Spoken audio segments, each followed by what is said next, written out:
Good day students. Today we'll start with chapter 7, that is Indigo, written by Louis Fisher.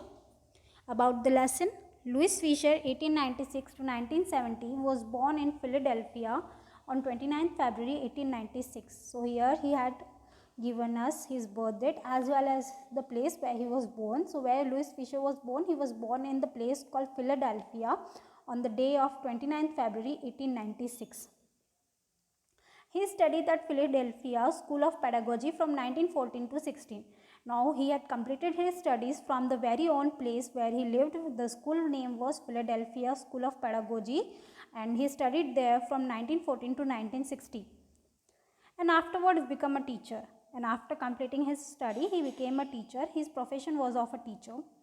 He worked with several newspapers. Of course, being a teacher, he also worked with the newspaper. Maybe it was an editing job or something, but he was working in newspaper along with being a teacher.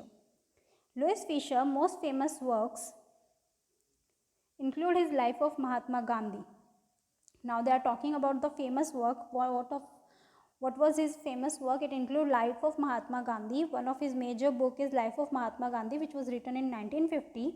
Another is a Life of Lenin. Another book that he has written, which is very famous or very known, is Life of Lenin. A Life of Lenin won him the 1965 National Book Award in History, and biography, A Life of Mahatma Gandhi, was also made into film, Gandhi, which won the Academic Award 1982. Now these are his achievement. ये उनके achievements है. What are his achievement?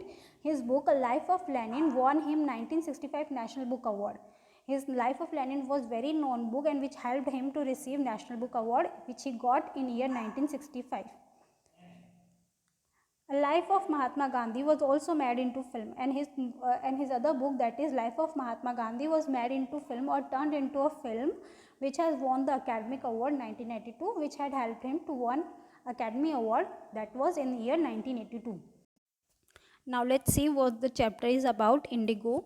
Indigo is an excerpt from Louis Fisher book, The Life of Mahatma Gandhi. Now what he is saying, यहाँ पे वो क्या बोल रहा है कि जो इंडिगो है वो क्या एक एक्सर्प्ट है. एक्सर्प्ट यानी कि एक एक्सट्रैक्शन है, एक छोटा सा पार्ट है किसका, लुइस फिशर की जो बुक है the life of Mahatma Gandhi का.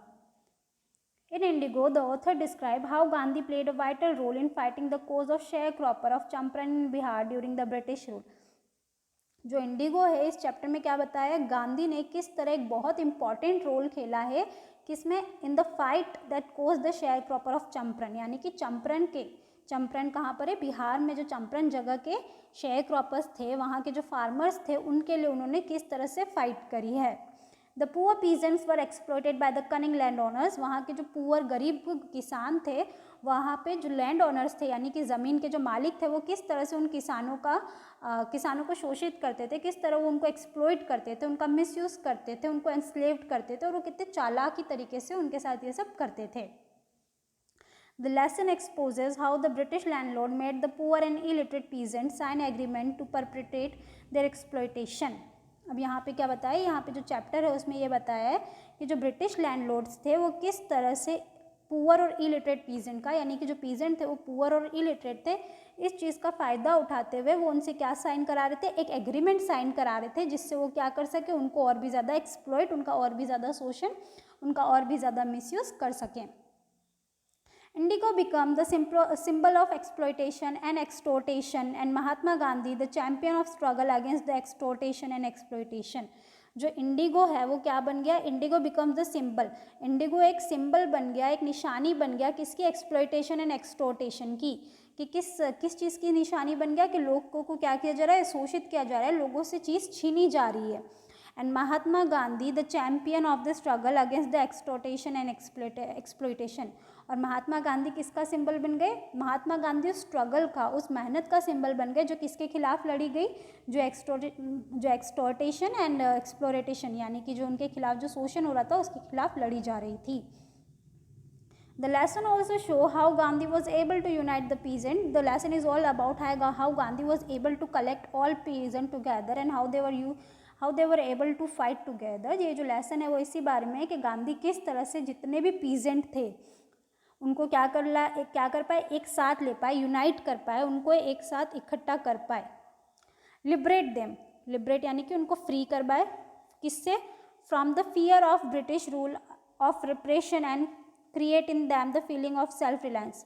उन्होंने क्या किया, गांधी जी ने जो किसान थे उनके अंदर जो ब्रिटिशर्स का जो डर था, जो रिप्रेशन था, रिप्रेशन यानी कि जो उनको दबा के रखा गया था, उसको क्या कराया, उससे मुक्त कराया और उनके अंदर फीलिंग ऑफ सेल्फ रिलायंस यानी कि वो खुद पे सेल्फ रिलायंट हो सके, खुद के पैरों पे खड़ा हो सके, ऐसा उनको बनाया. Louis Fisher also shows here how Gandhiji's stay of more than 7 months in Champaran proved to be turning point in the history of Indian struggle for freedom. अब यहाँ पे लुइस जो है वो ये भी बताते हैं कि किस तरह गांधी जी का स्टे जो यहाँ पे चंपारण में जो ये फार्मर्स की मदद करने आए थे, वहाँ पे वो कितने महीने तक रुकते, 7 मंथ के लिए रुकते. और ये जो 7 महीने थे वो सिर्फ बिहार के लिए इम्पॉर्टेंट नहीं थे, बल्कि ये जो स्ट्रगल था वो क्या था, टर्निंग पॉइंट था, एक मेजर पॉइंट था जहाँ से इंडिया का जो स्ट्रगल है फ्रीडम का, उसने क्या करा, एक पूरा टर्न ले लिया. As it was here that Gandhi for the first time used his most potent weapon of civil disobedience and non-violence with incredible success. क्यों ये एक टर्निंग पॉइंट बन गया, क्योंकि ये एक फर्स्ट पॉइंट था यहाँ, मतलब ये फर्स्ट टाइम था कि गांधी जी ने क्या यूज़ किया था, उनका सबसे पोटेंट, उनका सबसे यूजफुल वेपन, उनका सबसे अच्छा हथियार जो कि क्या था, civil disobedience and non violence method. यानी कि सिविल डिसओबीडियंस क्या था कि जो ब्रिटिशर्स है उनकी चीज़ों को क्या करना, त्यागना, और नॉन वायलेंस क्या था कि किसी पे भी हाथ ना उठाना, किसी तरह से भी वायलेंस ना करना. तो ये दो चीज़ें थी जो उन्होंने कहाँ पे यूज़ करी, चंपारण के इशू में यूज़ करी, और यहाँ पे उनको क्या मिला, सक्सेस मिला. So this is all the story about Indigo. इसी बारे में है, गांधी जी के स्ट्रगल के बारे में, that how he helps Champaran peasant to overcome the share croppers. ठीक है, यहाँ पे यही बताया गया है कि किस तरह जो चंपारण के जो फार्मर्स थे उनको गांधी जी ने किस तरह हेल्प करी ताकि वो क्या ना कर सके, जो कनिंग लैंडलॉर्ड्स है, जो ब्रिटिशर्स है, वो उनका मिसयूज या उनको एक्सप्लॉइट ना कर सके. Let's start with lesson.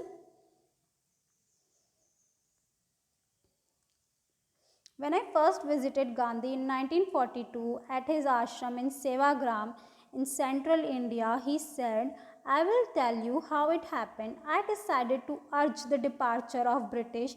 It was in 1917. Now, यहाँ पे कौन है, यहाँ पे जो नरेटर है. Now, what is narrator?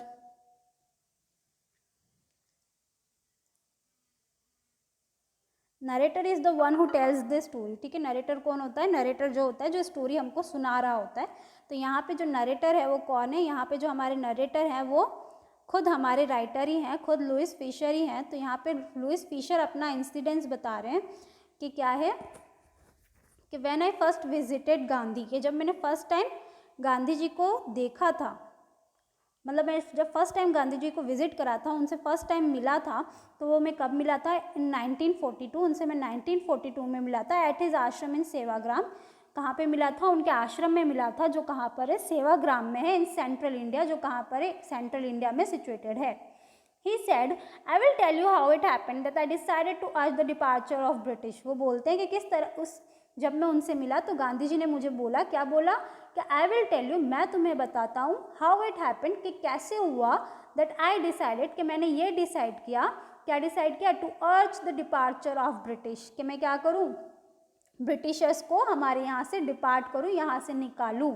अर्ज का मतलब किसी को आगे बढ़ाना. तो उन्होंने क्या बताया कि मैं किस तरह से ये अर्ज जो है, ये फीलिंग जो है, ये किसकी, कि ब्रिटिशर्स को बाहर निकालने की, वो मेरे अंदर कैसे आई.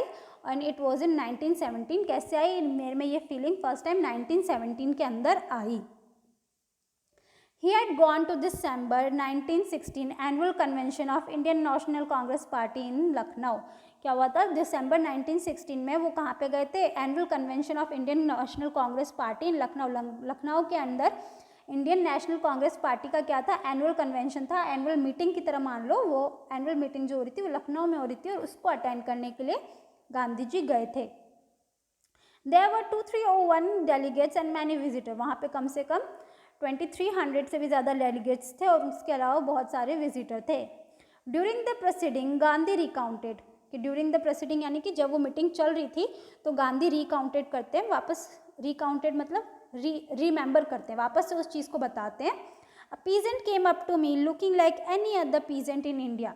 जब क्या हो रही थी, जब वो मीटिंग चल रही थी, प्रोसीड हो रही थी, उसी बीच में गांधी जी के पास एक पीजेंट आता है, looking at like any other peasant in India, जो बाकी इंडिया में पाए जाने वाले जितने भी किसान होते हैं उनकी तरह ही दिख रहा था.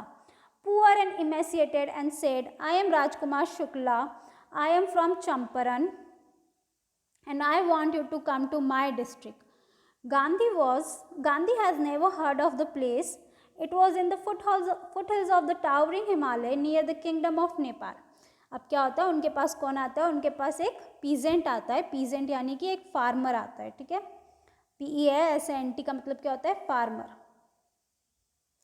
तो उनके पास एक फार्मर आता है जो उनको क्या बोलता है कि मैं चाहता हूँ कि आप मेरे साथ कहाँ आए, आप मेरे साथ चंपारण आए, ठीक है. क्यों चाहता है चंपारण आए, क्योंकि चंपारण क्या है, उसके डिस्ट्रिक्ट है.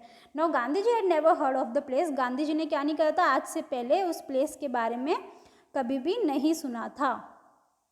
तो वो बोलते हैं कि it was, I have never heard of that place, मैंने आज से पहले उस प्लेस के बारे में कभी नहीं सुना था. And it was in the foot hill of towering Himalaya near the kingdom of Nepal. अब ये जो प्लेस थी कौन सी, चंपारण, वो कहाँ पे थी, foot hills of towering Himalaya, यानी कि हिमालय के फुट हिल्स में, यानी कि जो नीचे की पहाड़ियाँ हैं उन पहाड़ियों में ये जगह सेटल्ड है. Near the kingdom of Nepal, Nepal के बिल्कुल पास में. व्हाट इज इमेंसिएटेड, इमेंसिएटेड मतलब बहुत ही ज़्यादा थिन, है ना, जो बहुत ही ज़्यादा माल न्यूट्रिशंस के शिकारी जो लोग होते हैं, वीक टाइप के, थीन टाइप के, जो जिनके पास खाने को ज़्यादा नहीं होता, तो उनको हम इमेंसिएटेड कहते हैं, ठीक है. तो क्या होता है, वो उनके पास जाता है, बोलता है आई एम राजकुमार शुक्ला, मैं राजकुमार शुक्ला हूँ, मैं चंपारण से हूँ और मैं चाहता हूँ कि आप मेरी डिस्ट्रिक्ट में आए. Under N ancient arrangement the Champaran peasant were share croppers. अब वो बताता है कि एंशिएंट अरेंजमेंट यानी कि बहुत पहले से ये एक अरेंजमेंट चला हुआ आ रहा था, ये डील चली हुई आ रही थी कि तो चंपारण पीजेंट व शेयर क्रॉपर्स, कि चंपारण के जितने भी पीजेंट हैं, जितने भी फार्मर हैं, वो क्या हैं, शेयर क्रॉपर्स हैं. Now what is share croppers, share croppers क्या होता है, it is a treaty, basically क्या होता है share cropper, it is a treaty that is signed between the land owner and the farmers, where the landowners allow tenants to grow crops in their field, and as a rent they are asked to share their crops with them. Okay, that is what we call sharecroppers. sharecroppers क्या होते हैं कि basically जो peasant होते हैं उनको क्या करना पड़ता है, वो जो पीजेंट होते हैं उनके खुद के पास तो लैंड होता नहीं है, वो लोग होते हैं बहुत गरीब, तो वो लोग क्या करते थे, वो लोग जो लैंड ओनर्स थे, अमीर लोग थे, जिनके पास क्या होता था, बहुत ज़्यादा लैंड होता था, बहुत ज़्यादा ज़मीन होती थी, तो उनकी ज़मीन पे वो क्या करते थे, खेती करते थे, और एज अ रेंट, वहाँ पे खेती करने का जो रेंट होता था वो उनको कैसे देना पड़ता था, अपने क्रॉप्स को शेयर करके, अपने क्रॉप्स को आपस में उन लैंड ओनर के साथ बांट के, इसलिए उनका नाम क्या पड़ा गया था, शेयर क्रॉपर्स रखा गया था. तो बता रहा है कि चंपारण के जितने भी पीजेंट है वो क्या है, एक एग्रीमेंट में है, एक डील में है, जहाँ पे वो किसकी तरह वर्क करते हैं, शेयर क्रॉपर्स की तरह वर्क करते हैं. Rajkumar Shukla was one of them. Rajkumar Shukla भी क्या था, उनमें से एक था. He was illiterate but resolute. वो क्या था, इलिटरेट था, पढ़ा लिखा नहीं था, अनपढ़ था, बट रिजोल्यूट था. रिजोल्यूट यानी कि डिटरमाइंड था. डिटरमाइंड यानी कि, डिटरमाइंड का मतलब कुछ करने की इच्छा रखने वाला, ठीक है. डिटरमाइंड यानी कि हम ये चीज़ करके रहेंगे, तो वो काफ़ी रिजोल्यूट था, डिटरमाइंड था. He had come to the Congress session to complain about the injustice of landlord system in Bihar, and somebody had probably said, "Speak to Gandhi." जो राजकुमार शुक्ला था वो वहाँ पे कांग्रेस सेशन में क्यों आया था, वो वहाँ पे कंप्लेन करने आया था, किस बारे में, इनजस्टिस, कि किस तरह के जो वहाँ के लैंडलॉर्ड है, लैंडलॉर्ड यानी कि जिसका ज़मीन होती है ना, उनके जो मालिक होते हैं उनको हम लैंडलॉर्ड कहते हैं. तो वो बताता है किस तरह के जो लैंडलॉर्ड सिस्टम है बिहार में, वो उनके साथ क्या कर रहे हैं, इनजस्टिस कर रहे हैं, अन्याय कर रहे हैं, और उसके बारे में वो कंप्लेन करने, शिकायत करने वहाँ पे कांग्रेस सेशन में आया था. Somebody had probably said, speak to Gandhi. और जब वो वहाँ पे शिकायत करने आया था तो किसी ने उसको कहा था कि अगर तुमको अपनी प्रॉब्लम सुलझानी है तो तुम्हें किससे बात करनी होगी, गांधी जी से बात करनी होगी. Gandhi told Shukla he had appointment in Kanpur and was also committed to go to other parts of India. जब गांधी शुक्ला से बात करते हैं तो वो उसको बताते हैं कि मैं तुम्हारे साथ नहीं आ सकता, क्योंकि मेरी क्या है, ऑलरेडी अपॉइंटमेंट है, कहाँ पे, कानपुर में, और उसके बाद मैंने कहीं और पे कमिटमेंट कर रखा है, मुझे बाकी इंडिया के पार्ट्स में भी जाना है. Shukla accompanied him everywhere. Accompanied यानी कि उनके साथ साथ, ठीक है, उनको साथ दिया उसने। शुक्ला उनके साथ साथ हर जगह गया, जहाँ पे भी गांधी जी जा रहे थे शुक्ला क्या करता है, उनके साथ साथ जाता है। देन गांधी रिटर्न टू आश्रम नियर अहमदाबाद। फाइनली गांधी जब अपने सारे कमिटमेंट पूरे कर लेते हैं, उनके जितने भी प्रोमिसेस होते हैं उनको पूरा कर लेते हैं, तो वो फाइनली वापस अहमदाबाद आ जाते हैं। शुक्ला फॉलोड हिम टू आश्रम for weeks, he never left Gandhi side. जो शुक्ला होता है वो भी क्या करता है, उनको फॉलो करता हुआ आश्रम पे आता है, और फॉर वीक्स, कितने ही हफ्ते गुजर जाते हैं, लेकिन वो गांधी जी की साइड से नहीं हटता। बैग, वो हमेशा उनको क्या बोलता था, उनसे हमेशा भीख मांगता था, उनसे बैग करता था, उनसे प्लीज़ करता था कि क्या करो, फिक्स डेट, आप एक फिक्स तारीख मुझे तय करके बताओ कि इस दिन आप मेरे साथ चंपारण आओगे।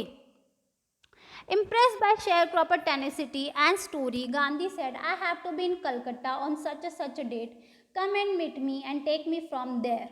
शेयर क्रॉपर टेनिसिटी, अब क्या होता है, जब है ना गांधी जी देखते हैं किस तरह जो शेयर क्रॉपर है, जो शुक्ला है, वो इतना ज़्यादा डिटरमाइंड है, इतना ज़्यादा रिजोल्यूट है, इतना ज़्यादा दृढ़ निश्चित है कि वो क्या करेगा, गांधी को अपने साथ लेके ही जाएगा, तो वो उस चीज़ से बहुत ज़्यादा इम्प्रेस हो जाते हैं और उसको बोलते हैं I have to be Calcutta on such a date, कि मुझे मेरी क्या है, मैं तुम्हारे साथ इसलिए नहीं आ सकता क्योंकि मेरी क्या है, कलकत्ता में इस और इस दिन अपॉइंटमेंट है, कमिटमेंट है, प्रॉमिस है जो मुझे पूरे करने ही हैं। Come and meet me and take me from there, लेकिन तुम क्या करो, तुम ऐसा कर सकते हो कि तुम मुझे कलकत्ता में मिलना और वहाँ से मुझे अपने साथ लेके चंपारण ले जाना।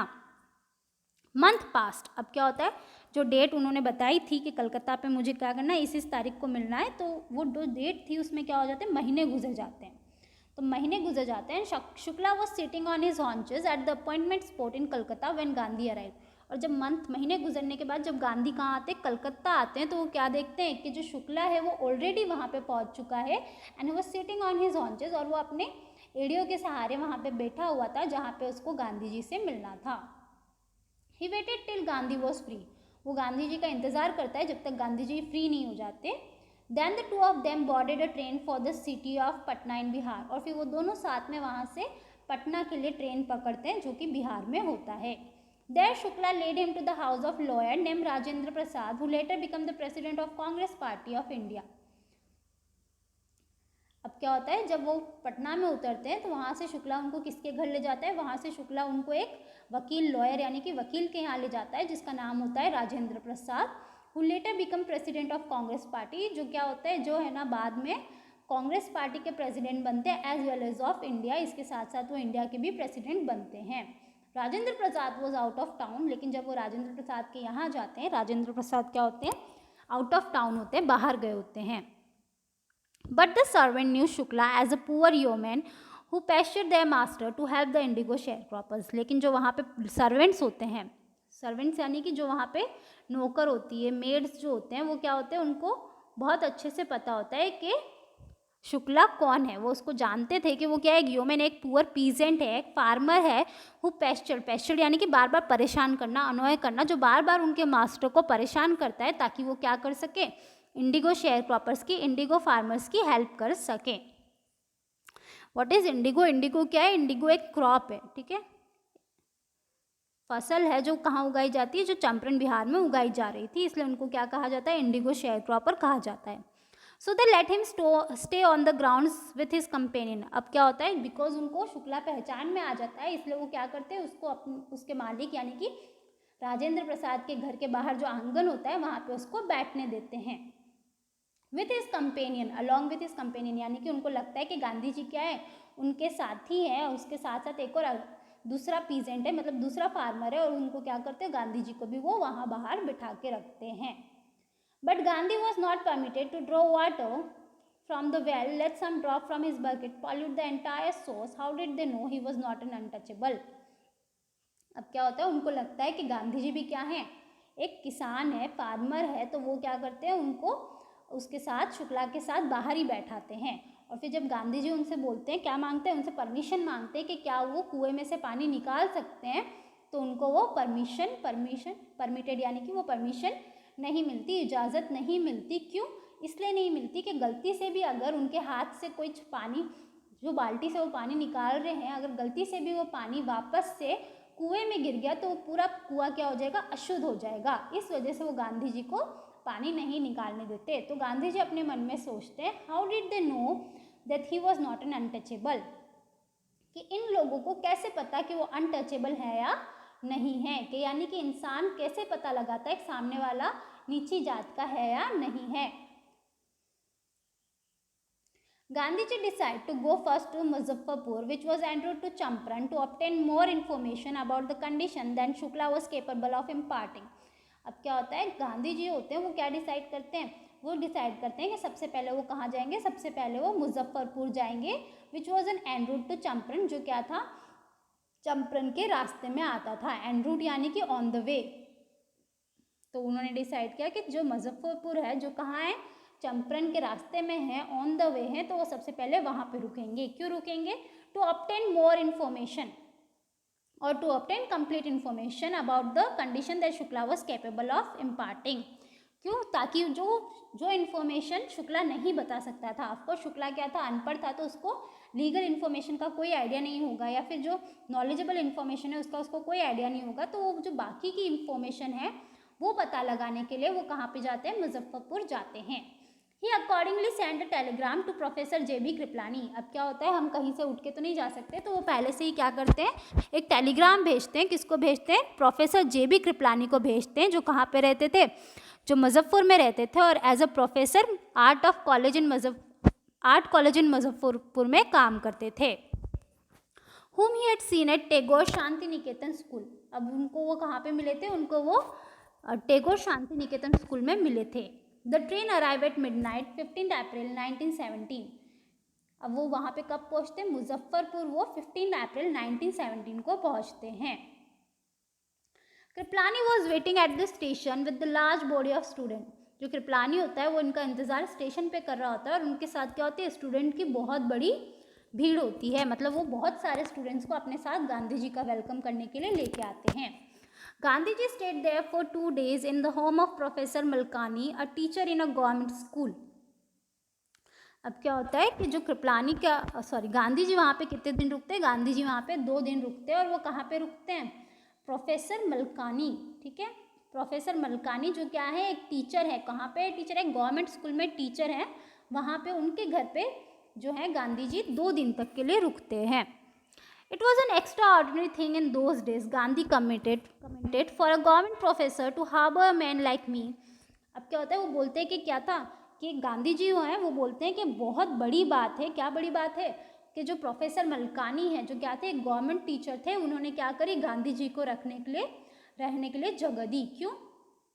क्योंकि as a government school teacher, यानी कि वो किसके सर्वेंट है, वो ब्रिटिशर्स के सर्वेंट है, क्योंकि उस समय गवर्नमेंट किसकी चल रही थी, ब्रिटिशर्स की चल रही थी। तो अगर गांधी जी जैसे इंसान को, जो क्या कर रहे हैं, जो उनके खिलाफ बगावत कर रहे हैं, जो उनके खिलाफ प्रोटेस्ट कर रहे हैं, जो उनके खिलाफ फाइट कर रहे हैं, ऐसे इंसान को अपने घर में जगह देना क्या था, उनके लिए बहुत ही ज़्यादा प्रॉब्लमेटिक हो सकता था, बहुत ही ज़्यादा मुश्किल वाला हो सकता था। शायद उनको अपनी जॉब या जान दोनों खो सकते थे वो। इसके बावजूद भी वो क्या करते हैं, उनको जगह देते हैं। तो इस बात को गांधी जी एक्नॉलेज करते हैं, और वो बोलते हैं कि बहुत बड़ी बात थी कि उन्होंने क्या करी, मुझे अपने घर में रहने के लिए जगह दी। In smaller localities the Indians were afraid to show sympathies for advocates of the home rule. वो बताते हैं किस तरह के स्मॉल लोकेलिटीज़, यानी कि जो छोटी छोटी जगहें होती हैं, वहाँ पे इंडियंस क्या करते हैं, इंडियंस बहुत ज़्यादा अफ्रेड, बहुत ज़्यादा डरे हुए रहते हैं। किसके लिए? टू शो सिंपैथी, यानी कि वो किसी भी ऐसे इंसान को सिंपैथी, किसी ऐसे इंसान की तरफ दया भावना नहीं दिखाते, जो क्या होते हैं, जो ब्रिटिशर्स के खिलाफ काम कर रहे होते हैं। एडवोकेट यानी कि लॉयर, ठीक है, लॉयर। तो क्या बोल रहा है वो, कि एडवोकेट्स यानी कि जो लॉयर होते हैं वो अक्सर किसके खिलाफ काम कर रहे होते हैं, और लॉयर्स जो होते हैं वो अक्सर ब्रिटिशर्स के खिलाफ काम कर रहे होते हैं। तो जो छोटे छोटे लोग होते हैं, जिनको किससे डर लगता है, जिनको है ना गवर्नमेंट से डर लगता है, वो लोग क्या नहीं दिखा पाते, वो लोग ऐसे लोगों के लिए, एडवोकेट्स यानी कि लॉयर्स के लिए, वकीलों के लिए दया नहीं दिखा पाते। तो ऐसी जगह पे मलकानी ने उनको जगह दी, उसके लिए वो क्या थे, बहुत ही ज़्यादा थैंकफुल थे। The news of Gandhi advent and of the nature of his mission spread quickly through Muzaffarpur and to Champaran. जब गांधी जी के एडवेंट यानी कि अराइवल यानी कि किसी के आने की खबर, ठीक है।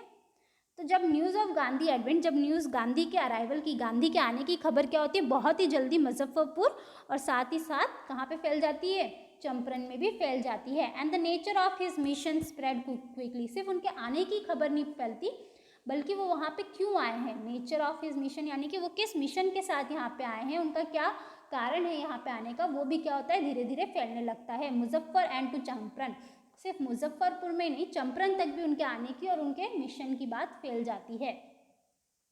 Sharecroppers from Champaran began arriving on foot and by conveyance to see their champions. जो शेयर क्रॉपर्स थे यानी कि जो पीजेंट्स थे, जो फार्मर थे चंपारण के, जब उनको पता चलता है कि उनके लिए कौन आया है, उनके लिए उनका चैंपियन आया है, उनके लिए उनका विनर आया है जो क्या करेगा, उनकी मदद करेगा, तो उनसे मिलने के लिए जैसे तैसे भी उनसे मिलने के लिए आते हैं। Arriving on foot and by the convenience of their to see their champion, यानी कि उनके कन्वीनियंस के हिसाब से जैसा भी वो कर सकते थे, जैसे भी वो पहुंच सकते थे, वैसे वो गांधी जी से मिलने आते हैं। कोई पैदल आ जाता है तो कोई बैलगाड़ी लेके आता है। Muzaffarpur lawyers called on Gandhi to brief him, they frequently represented peasant group in court.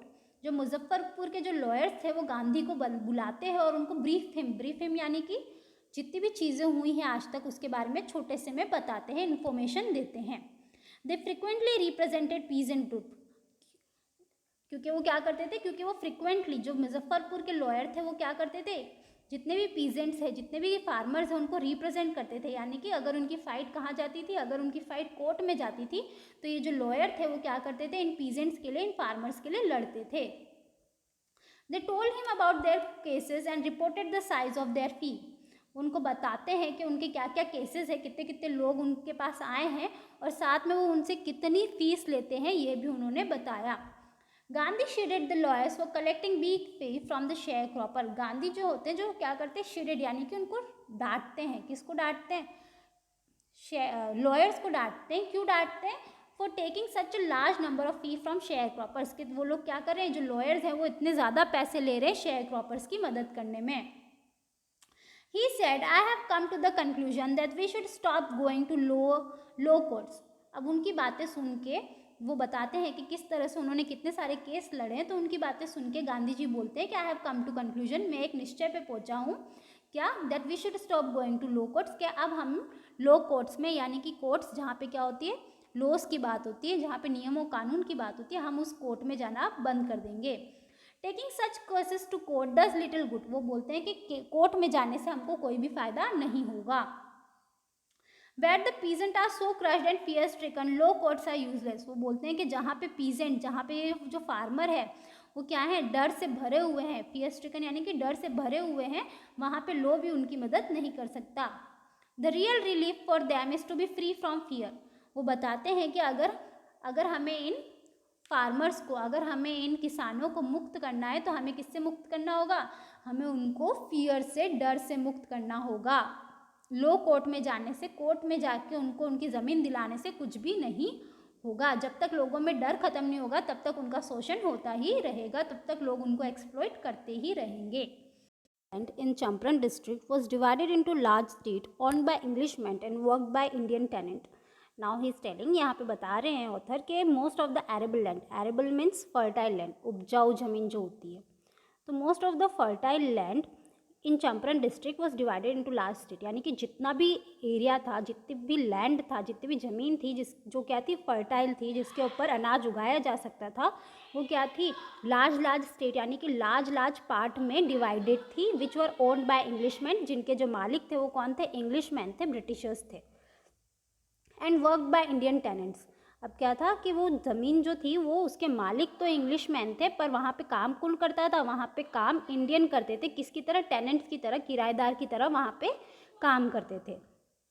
The chief commercial crop was Indigo, the chief commercial यानी कि जो सबसे ज़्यादा बिकने वाला, जिससे कमाई हो, वो क्रॉप कौन सा था, वो जो अनाज था, सॉरी वो जो क्रॉप था, पौधा था, वो इंडिगो का था। इंडिगो क्या है, एक ऐसा पौधा है जो है ना ब्लू कलर, इंडिगो कलर बनाने में हमको मदद करता है, तो वो क्या हुआ था, वो जो प्लांट है वो सबसे ज़्यादा वहाँ पे उगाया जाता था।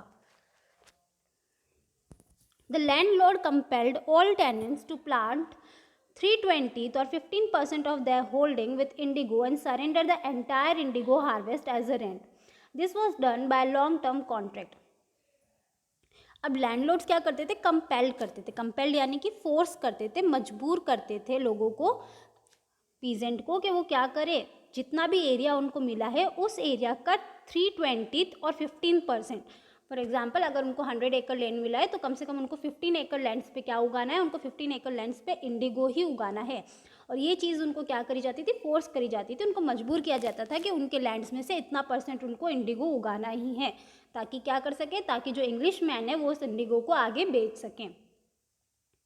तो यहाँ के जो लैंडलॉर्ड्स थे वो टेनेंट्स यानी कि जो फार्मर्स थे उनको कंपेल करते थे, मजबूर करते थे कि वो उनकी जो ज़मीन है उस पर 15% वो क्या उगाएंगे, इंडिगो उगाएंगे, and surrender the entire indigo harvest as rent. और उनको क्या करना पड़ेगा, जितना भी इंडिगो वो उगा रहे हैं उस 15% लैंड पे, वो सारा के सारा क्या करना पड़ेगा, सरेंडर करना पड़ेगा उनको, पूरा के पूरा हार्वेस्ट इंग्लिश मैन को, ब्रिटिशर्स को देना पड़ेगा एज अ रेंट, किराए की तरह, भत्ते की तरह उनको देना पड़ेगा। This was done by long term contract. और ये एक बहुत लंबे समय से ये कॉन्ट्रैक्ट चला आ रहा था और इसी तरह वहाँ पे फार्मिंग होती थी। तो बेसिकली क्या करा जाता था, बेसिकली जो लैंडलॉर्ड्स थे वो उनको कंपेल करते थे, उनको फोर्स करते थे कि उनको अगर उनकी ज़मीन पे काम करना है तो किराए के तौर पे उनको 15% लैंड पे इंडिगो उगाना पड़ेगा, और जितना भी इंडिगो उस 15% लैंड पे उगता है वो पूरा की पूरा उनको किराए के तौर पे उनको देना पड़ेगा। Presently, the landlord learned that Germany had developed synthetic indigo. अब क्या हुआ था कि जो लैंडलॉर्ड्स थे, जो इंग्लिश मैन थे, उनको ये पता चला था कि जर्मनी ने क्या डेवलप कर दिया है, जर्मनी में सिंथेटिक इंडिगो यानी कि केमिकल से उन लोगों ने इंडिगो कलर बनाना शुरू कर दिया है। तब उनको किसकी ज़रूरत नहीं थी, तो अब इनको इंडिया से आता हुआ जो इंडिगो कलर था उसकी ज़रूरत नहीं थी। तो क्या हो गया था, इंग्लिश मैन को पता चल गया था कि उनका जो बिजनेस है इंडिगो का वो क्या हो जाएगा, अब इतना इंपॉर्टेंट नहीं रहेगा, इतनी ज़रूरत उसकी नहीं रहेगी। They thereupon obtained agreement from the sharecropper to pay them compensation for being released from 15% agreement. अब क्या था, अब उनको पता था कि क्या है, अब इंडिगो उगाने से कोई मतलब नहीं है, उनको इंडिगो से कोई फ़ायदा नहीं होगा। तो जो लैंडलॉर्ड है वो क्या बोलते हैं उनको, जो लैंडलॉर्ड है वो अपने फार्मर्स को, किराए जो फार्मर्स उनके यहाँ काम करते हैं उनको बोलते हैं कि अब हमें आपकी ज़रूरत नहीं है, तो हम क्या कर रहे हैं, आपको ये जो 15% वाला एग्रीमेंट है उससे रिलीज़ कर रहे हैं, उससे मुक्त कर रहे हैं, लेकिन उससे फ्री होने के लिए आपको क्या करना पड़ेगा, कॉम्पनसेशन हमको देना पड़ेगा। कॉम्पनसेशन यानी कि इससे मुक्त होने के लिए कि हमारा नुकसान ना हो, इसलिए आपको क्या करनी पड़ेगी, इसकी मोटी रकम चुकानी पड़ेगी। The sharecropping arrangement was irksome to some peasant and many signed willingly. अब ये जो शेयर क्रॉपिंग का अरेंजमेंट था जिसमें उनको क्या करना पड़ता था, अपनी ज़रूरत छोड़ के 15% इंडिगो उगाना पड़ता था, तो वो क्या था, जो पीजेंट थे, फार्मर थे, उनके लिए बहुत ही ज़्यादा irksome था, इरिटेटिंग था, अनोइंग था, ठीक है, बहुत ज़्यादा अनोइंग और इरिटेटिंग था उनके लिए। अनोइंग की स्पेलिंग है ANNOYING, ठीक है। तो क्या था, बहुत ज़्यादा अनोइंग था उनके लिए, इरिटेटिंग था उनके लिए। तो बहुत सारे लोग तो क्या करते हैं, विलिंगली अपनी इच्छा से उस एग्रीमेंट को साइन कर लेते हैं। दोज हु रजिस्टेड, जो उसके खिलाफ जाते हैं और क्या करते हैं, लॉयर्स को एंगेज करते हैं, लॉयर्स के पास जाते हैं, उनके खिलाफ मतलब उनके खिलाफ कोर्ट में जाने की कोशिश करते हैं, उनके लिए द लैंडलॉर्ड हायर्ड थग्स, उन लोगों को चुप कराने के लिए जो वहाँ के लैंडलॉर्ड्स थे वो क्या करते थे, थग्स हायर करते थे, गुंडे हायर करते थे, ताकि उनको क्या कर सके, डरा धमका के साइन करा सके। Meanwhile, the information about synthetic indigo reached the illiterate peasant who had signed and they wanted their money back. अब क्या होता था, जो पीजेंट थे उनको तो पता नहीं था कि इन लोगों ने हमारा 15% का एग्रीमेंट क्यों ख़त्म कराया, लेकिन जैसे जैसे उनको खबर मिलने लगी कि उन्होंने ये एग्रीमेंट इसलिए साइन कराया क्योंकि अब इनको ज़रूरत नहीं थी, तो वो क्या करते हैं, वो डिसाइड करते हैं कि उनको क्या चाहिए, उनका पैसा वापस चाहिए। तो यहाँ पे हो क्या रहा है बेसिकली कि प्रॉब्लम किसकी थी, प्रॉब्लम थी इंग्लिश मैन की, ठीक है। उनको पता था कि उनका बिजनेस क्या होने वाला है, ठप होने वाला है, तो 15% हम लोगों को इंडिगो उगाने से कोई फ़ायदा नहीं मिलने वाला। लेकिन ये चीज़ वो किसको नहीं बताते, फार्मर्स को नहीं बताते, और उनको यूँ बोलते हैं सीधे से कि अगर आप चाहते हो कि क्या हो, अगर आप चाहते हो इस 15% एग्रीमेंट से फ्री हो ना, तो आप हमको पैसे दे के इस एग्रीमेंट से फ्री हो सकते हो। तो जब बाद में उनको पता चलता है इस बारे में, किसको, इंडियन फार्मर्स को पता चलता है, तो उनको लगता है कि उनके साथ क्या हुआ है, चीट हुआ है, क्योंकि इनको तो वैसे भी क्या नहीं ज़रूरत थी, इंडिगो की ज़रूरत थी ही नहीं। सो इसलिए वो क्या करते हैं, इसलिए वो बोलते हैं कि उनको क्या चाहिए, उनका पैसा वापस चाहिए। At this point Gandhi arrived in Champaran, ये वो पॉइंट था जब गांधी कहाँ आते हैं, चंपारण में आते हैं। He began by trying to get the facts, सबसे पहले वो क्या क्लियर करने की कोशिश करते हैं, फैक्ट्स, ट्रुथ क्या है ये जानने की कोशिश करते हैं। First he visited the secretary of British landlords association. सबसे पहले वो कहाँ जाते हैं? सबसे पहले वो ब्रिटिश लैंडलॉर्ड एसोसिएशन में जाते हैं, ब्रिटिश लैंडलॉर्ड एसोसिएशन में जाते हैं और वहाँ पे जाके इंफॉर्मेशन कलेक्ट करने की कोशिश करते हैं। The secretary told him that they could not give no information to an outsider. Gandhi answered that he was no outsider. जब वो वहाँ पे जाते हैं, कहाँ पे? लैंडलॉर्ड मतलब secretary of British landlord association में जाते हैं, तो वहाँ पे जो सेक्रेटरी होता है वो उसको बोलता है कि हम आपको कोई भी इन्फॉर्मेशन नहीं दे सकते क्योंकि आप क्या हो? आउटसाइडर हो, आप यहाँ के नहीं हो। तो गांधी उसको बोलते हैं I am not an outsider, मैं बाहर का इंसान नहीं हूँ। आउटसाइडर यानी कि बाहर का इंसान। Next, Gandhi called on British official commissioner of the Tirhut division in which the Champaran district ले। अब जब सेक्रेटरी ने उनको मना कर दिया इन्फॉर्मेशन देने से, तो गांधी ने क्या बोला? गांधी ने बोला कि मैं आपके ब्रिटिश ऑफिशियल कमिश्नर यानी कि चंपारण जिस डिस्ट्रिक्ट में पड़ता था, जिस डिवीजन, कौन सा डिवीजन में पड़ता था? तिरहुत डिवीजन में जो पड़ता था, उस डिवीजन के ऑफिशियल कमिश्नर को बुलाया ताकि वो क्या कर सके? उनसे बात कर सके। The commissioner Gandhi reports proceed to bully me and advise me forthwith to leave the Tirhut. अब क्या था? उसको लगा था कि मैं किसके पास जाऊंगा? जो बड़े इंसान है या फिर जो हायर ओहदे पर है उनके पास जाऊंगा तो शायद उनकी प्रॉब्लम सॉल्व हो जाएगी। लेकिन जो कमिश्नर था वो भी क्या कर रहा था? उनको बुली कर रहा था, उनको बार बार परेशान कर रहा था और उनको एक ही एडवाइस कर रहा था कि वो क्या करें? तिरहुत छोड़ के चले जाएं। Gandhi did not leave, instant he proceed to Motihari the capital of Champaran. अब गांधी डरने वालों में से नहीं थे, वो वहाँ पे छोड़ के जाने की बजाय कहाँ जाते हैं? प्रोसीड टू मोतीहारी, वो मोतीहारी जाते हैं जो क्या है? चंपारण का कैपिटल है। Several lawyers accompanied him at the railway station. उनके साथ वो अकेले नहीं थे, बहुत सारे लॉयर्स भी क्या करते हैं? उनके साथ साथ उनको अकम्पनीड यानी कि उनको साथ चलते हैं। At the railway station a vast multitude greeted Gandhi. जब वो वहाँ पे मोतीहारी के स्टेशन, रेलवे स्टेशन पे पहुँचते तो बहुत सारे लोग, मल्टीट्यूड, वास्ट मल्टीट्यूड यानी कि बहुत सारे लोग गांधी जी को मिलने आते हैं। He went to a house and using it as a headquarter continued his investigation. वहाँ से वो किसी एक इंसान के घर जाते हैं और वहाँ से वो उस घर को वो क्या बना देते हैं? अपना हेडक्वार्टर बनाते हैं और वहाँ से आगे की इन्वेस्टिगेशन शुरू करते हैं। A report came in that the peasant had been maltreated in nearby village. अब जब ये सारी इन्वेस्टिगेशन चल ही रही थी, उन सबके बीच में एक रिपोर्ट आती है। क्या आती है? कि अ पीजेंट हैज़ बिन मालट्रीटेड, यानी कि पास के एक गांव में एक किसान के साथ बहुत ही ज़्यादा मालट्रीटेड, बहुत ही ज़्यादा बुरा व्यवहार, दुष्व्यवहार किया गया है। Gandhi decided to go and see. The next morning he started out on the bank of an elephant. अब क्या होता है? गांधी जी डिसाइड करते हैं कि हम जाके देखेंगे आखिर माहौल क्या है। और next morning he started out on the back of elephant, और एक एलिफेंट के ऊपर बैठ के वो वहाँ के पास के गांव के लिए निकल पड़ते हैं। He had not proceed far, proceed यानी कि आगे बढ़ना, ठीक है, टू मूव फॉरवर्ड, आगे बढ़ने को हम बोलते हैं proceed. He had not proceed more far more when he was stopped.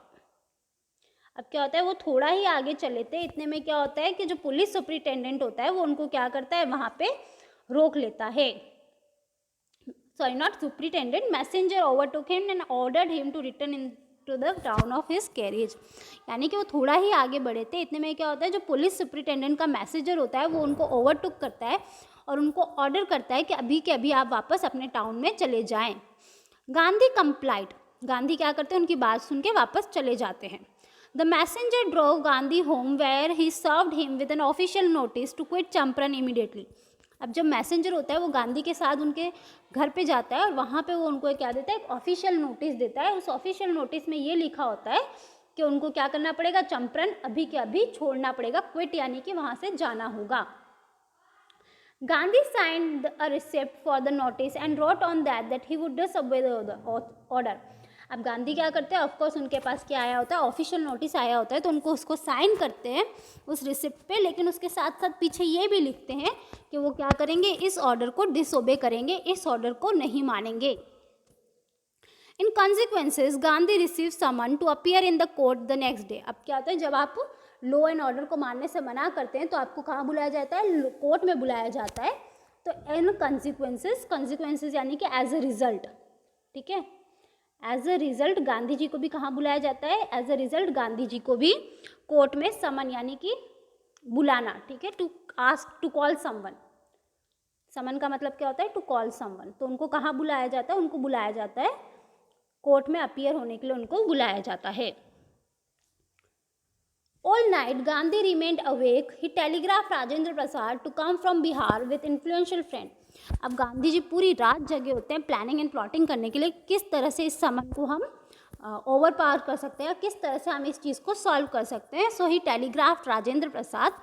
अब इस चीज़ के लिए वो किसको याद करते हैं, इस चीज़ के लिए वो राजेंद्र प्रसाद को याद करते हैं और उनको एक लेटर लिखते हुए बोलते हैं कि bring all your influential friend. Influential यानी कि जिनका कहीं ना कहीं कुछ दबदबा रहा हो, कुछ इन्फ्लुएंस रहा हो। तो वो बोलते हैं बिहार से तुम्हारे जितने भी इन्फ्लुएंशियल, जितने भी जाने पहचाने वाले लोग हैं, जिनको जो क्या कर सके, सामने बात कर सके, ऐसे अपने सारे दोस्तों को अपने साथ लेके आओ। ही Saint instruction to ashram, he wired a full report to the viceroy. और साथ में साथ वो क्या करते हैं, इंस्ट्रक्शन टू आश्रम, अपने आश्रम, जो उनका आश्रम होता है अहमदाबाद में, उस आश्रम में भी इंस्ट्रक्शन भेजते हैं और साथ में एक पूरी रिपोर्ट तैयार करते हैं जो किसको दे सके, वाइसरी को। वाइसरी वहाँ पे क्या होते हैं, ऑलमोस्ट जज की तरह होते हैं जो कोर्ट को संभालते हैं, डिसीजन लेते हैं। तो उनके लिए वो क्या प्रिपेयर करते हैं, एक पूरी रिपोर्ट प्रिपेयर करते हैं और फिर नेक्स्ट डे की तैयारी हो रही होती है। Morning found the town of Motihari black with peasant. जब सुबह होती है और वो बाहर निकलते हैं तो देखते हैं कि मोतीहारी के जिस टाउन में, जिस जगह पे वो रह रहे थे, वो किससे भरी हुई है, वो पीजेंट से, यानी कि हर जगह कौन थे, फार्मर ही फार्मर थे और उनसे भरी हुई थी। They did not know God in south Africa. वो नहीं जानते थे कि गांधी ने साउथ अफ्रीका में क्या काम किया। ऑफकोर्स गांधी ने साउथ अफ्रीका में काम किया है ब्लैक पीपल के लिए, सबको पता है, लेकिन यहाँ के जो लोग थे वो उनको नहीं पता था कि गांधी कितना बड़ा नाम है या कितना इंपॉर्टेंट पर्सनालिटी वो हैं। They had merely heard that Mahatma who had wanted to have them was in trouble with the authorities।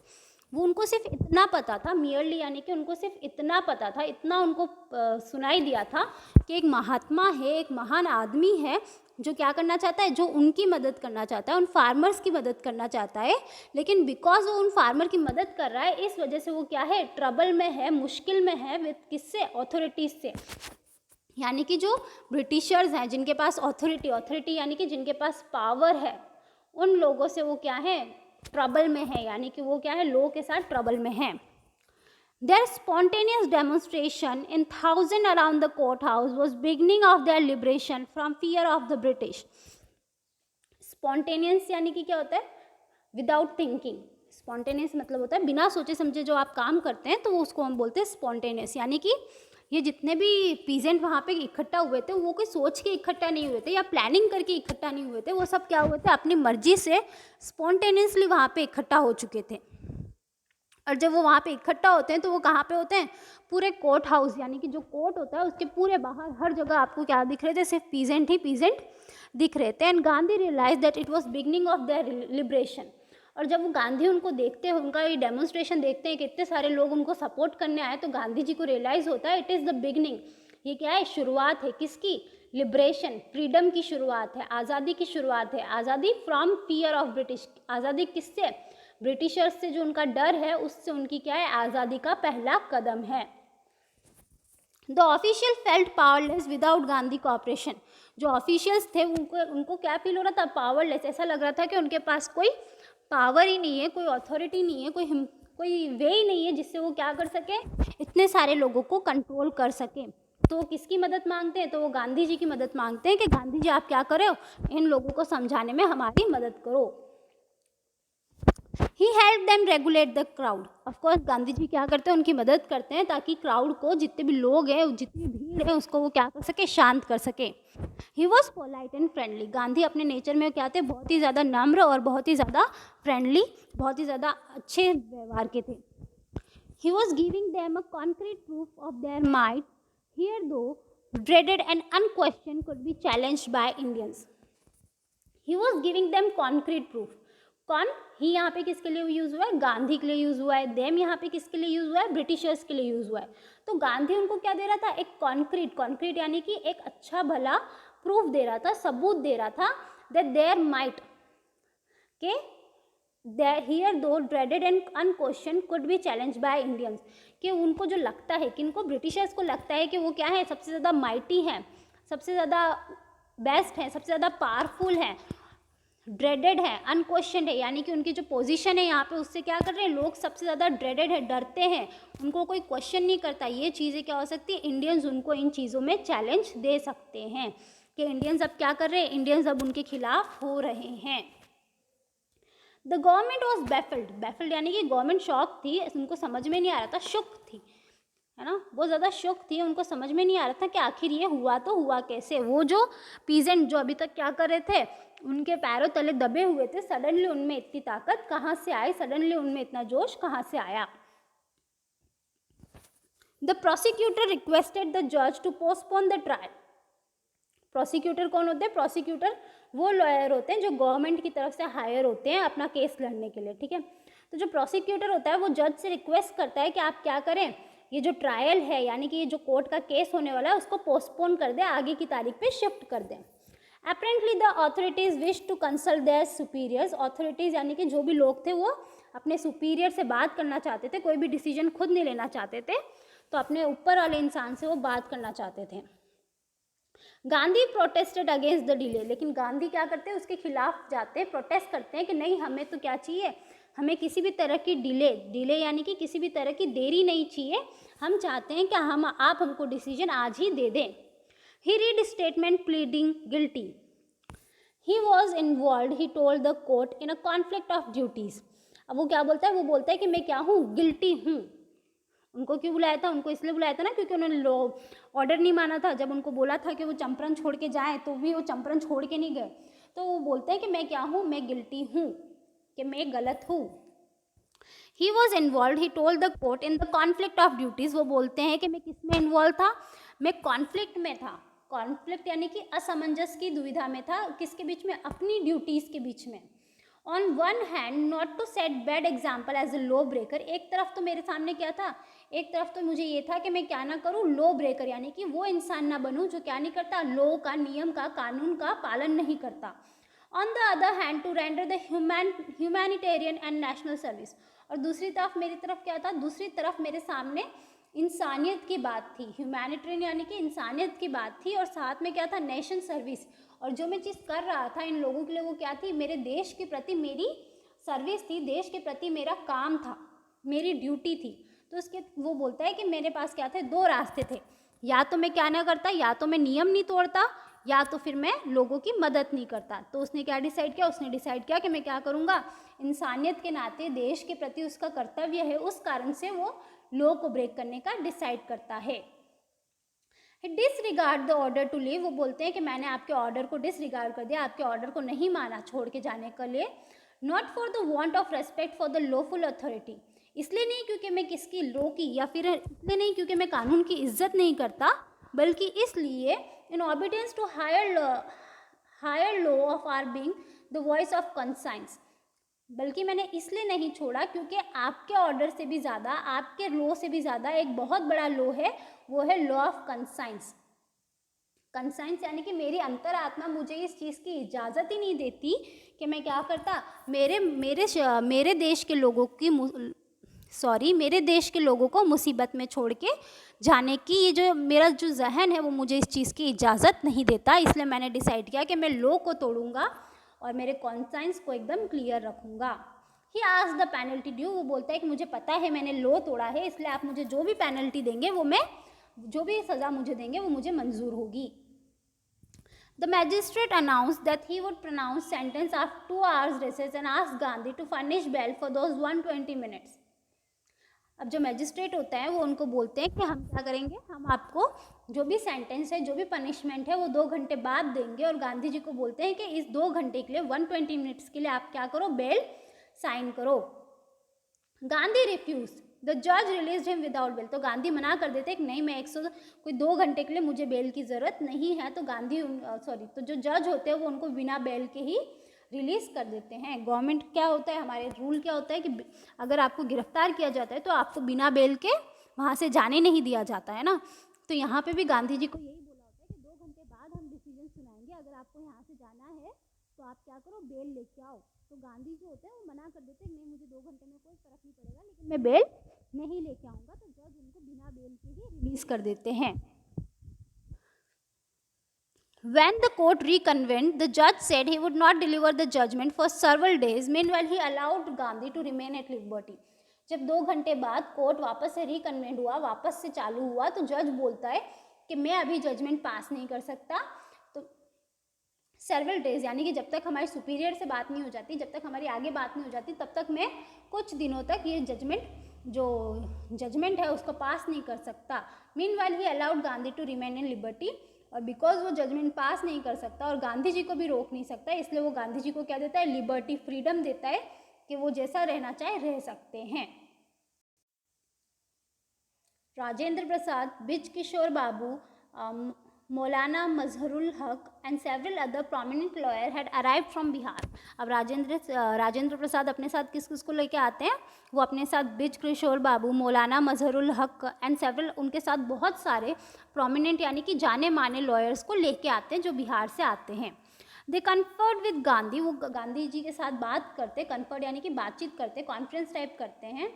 What would they do if he was sentenced to prison? अगर क्या होता है अगर गांधी जी को जेल में डाल देते हैं, अगर उनकी जो पनिशमेंट होती है, उनकी जो सज़ा होती है, अगर उनको जेल में डाल दिया जाता है, तो उनके जाने के बाद वो लोग क्या करेंगे। गांधी आस्क्ड देम, ये चीज़ जो होती है वो कौन पूछता है, गांधी पूछते हैं उनसे कि अगर मुझे जेल में डाल दिया तो तुम लोग मेरे पीछे क्या करोगे। Why the senior lawyer replied they had come to advise and help him, if he went to jail there would be nobody to advise and they would go home. जब ये उनसे पूछा जाता है, गांधी उनसे पूछते हैं कि अगर मेरे को जेल में डाल दिया तो तुम लोग क्या करोगे, तो जितने भी लॉयर्स होते हैं उनमें से एक सीनियर लॉयर बोलता है कि हम यहाँ पे आपको एडवाइस करने, आपको सलाह मशवरा और आपकी मदद करने आए हैं। अगर आप ही जेल चले जाएंगे तो हमारे पास कोई नहीं रहेगा जिसे हम क्या करें, जिसे हम सलाह मशवरा दे सके, तो हम भी घर चले जाएंगे। What about the injustice to the sharecropper? Gandhi demanded, उनकी बात सुन के गांधी उनसे डिमांड करते हैं, उनसे जवाब मांगते हैं कि अगर तुम घर चले जाओगे तो ये जो शेयर क्रॉपर्स हैं, जिनके साथ है ना इतना बुरा सलूक हो रहा है, जिनके साथ अनजस्टिस हो रहा है, जिनके साथ गलत हो रहा है, उनका क्या होगा। The lawyer withdraw to consult, जो लॉयर्स होते हैं वो बोलते हैं कि आप हमें एक दूसरे से बात करने के लिए समय दें। Rajendra Prasad has recorded the upshot of their consultation, जब वो एक दूसरे से कंसल्ट कर लेते हैं तो राजेंद्र प्रसाद जो होते हैं वो अपनी बात गांधी जी के सामने रखते हैं। They thought among themselves that Gandhi was total stranger and yet he was prepared to go prison for the sake of present. If they, on the other hand, being not only resident of the adjoining district but also those who claim to have served this peasant, should go home, it would be shameful desertion. जब consultation हो रहा होता है सबके बीच में, lawyers के बीच में, तो राजेंद्र प्रसाद उनको बोलते हैं कि क्या बोलते हैं, that Gandhi was a totally a stranger, कि गांधी क्या है, एक स्ट्रेंजर है, अनजान व्यक्ति है, किसके लिए, चंपारण के मजदूरों के लिए। And yet he was prepare to go prison for the sake of peasant, इसके बावजूद भी, किसके बावजूद, कि ना तो वो इन फार्मर्स को, इन किसानों को जानते हैं, ना उनसे कोई लेना देना है, इसके बावजूद भी इन किसानों के लिए वो कहाँ जाने के लिए रेडी है, प्रिजन में, जेल में जाने के लिए रेडी हैं। If they on other hand not only the resident, और फिर वो बात करता है, एक तरफ गांधी हैं जो क्या है, पीजेंट के लिए जेल में जाने के लिए रेडी हैं, और दूसरी तरफ हम लोग हैं, हम लोग यानी कि हम जो लॉयर्स हैं वो लोग हैं जो कहाँ पे रहते हैं, जो उनके चंपारण के पास की ही डिस्ट्रिक्ट में रहते हैं, और ये बोलते हैं कि हम क्या करते हैं, क्लेम्ड यानी कि इस बात का दावा करते हैं, क्लेम्ड यानी कि दावा करते हैं कि हम इन पीजेंट्स को सर्व करते हैं, इन पीजेंट की मदद करते हैं। अगर हम घर चले जाएंगे तो ये क्या होगा, हमारे लिए बहुत ही ज़्यादा शेमफुल होगा कि एक इंसान जो उनको जानता नहीं है वो उनके लिए जेल जाने के लिए रेडी है, और एक तरफ हम हैं जो इस चीज़ का दावा करते हैं कि हम इन किसानों के लिए काम करते हैं, वही घर चले जाएंगे, तो ये क्या होगा, हमारे लिए बहुत ही ज़्यादा शेमफुल होगा। They accordingly went back to Gandhi and told him they were ready to follow him into jail. तो जब वो गांधी के पास वापस जाते हैं तो उनको बोलते हैं कि हम लोगों ने डिसाइड किया है कि अगर आप जेल जाएंगे तो हम भी आपके पीछे पीछे जेल में आएंगे, हम भी आपका पूरा सपोर्ट करेंगे।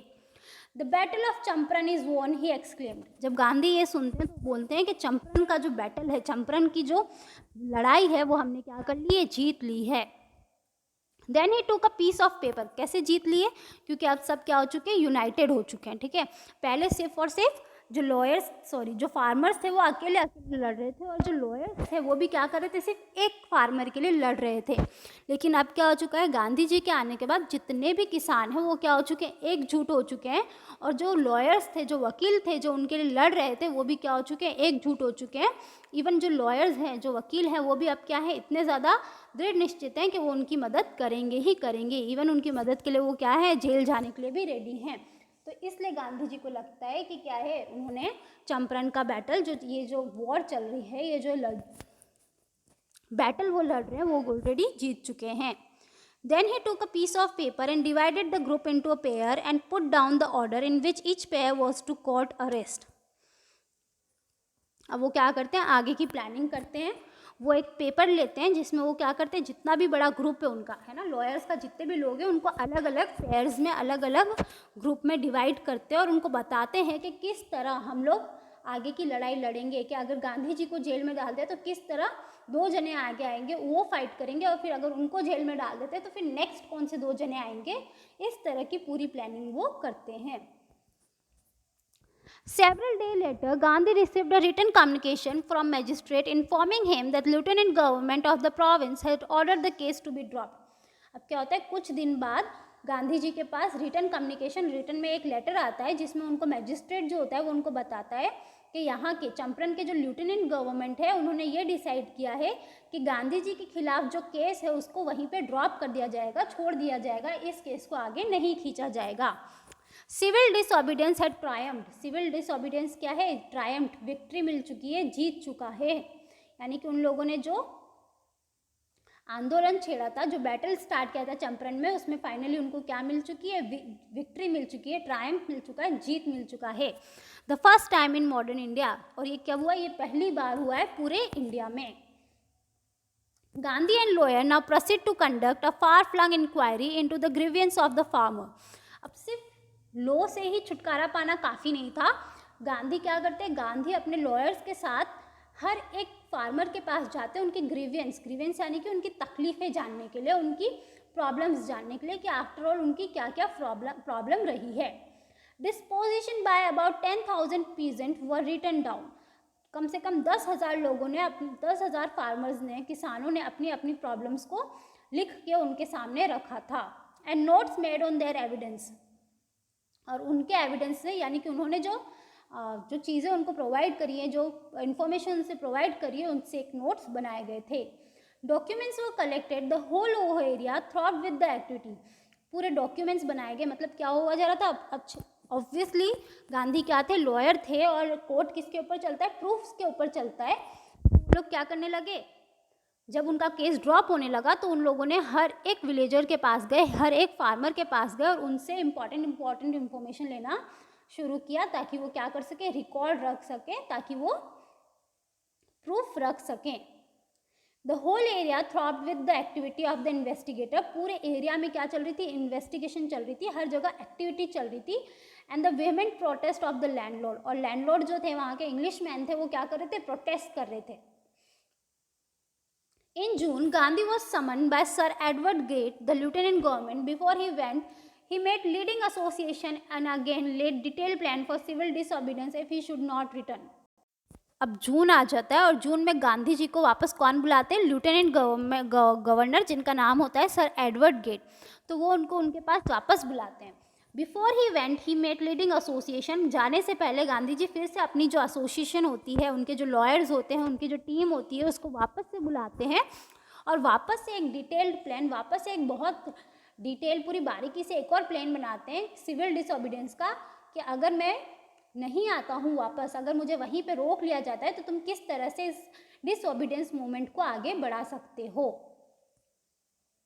Gandhi had 4 protracted interview with the lieutenant governor, who as a result appointed an official commission of inquiry into the indigo sharecropper situation.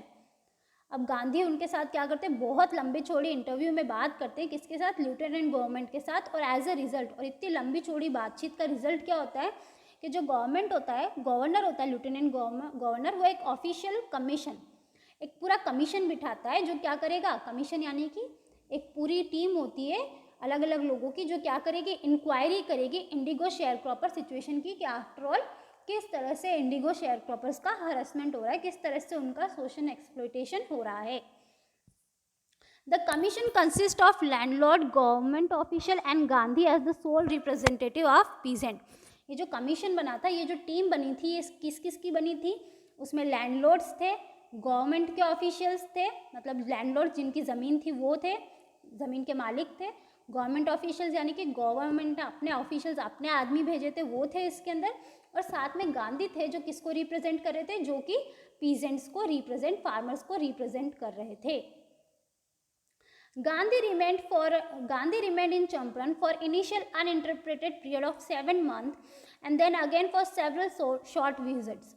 Gandhi 7 महीने तक कहाँ पे थे? 7 महीने तक चंपारण में ही थे। जब ये इनिशियल यानी कि स्टार्टिंग स्टेज जो थी इसकी, उसके 7 महीने तक गांधी जी चंपारण में ही थे। उसके बाद भी he make a several short visit, उसके बाद भी वो चंपारण में थोड़ी थोड़ी देर के लिए आते ही रहे, ताकि वो क्या कर सके, ताकि वो प्रोग्रेस को देख सकें, उसको नोटिस कर सकें।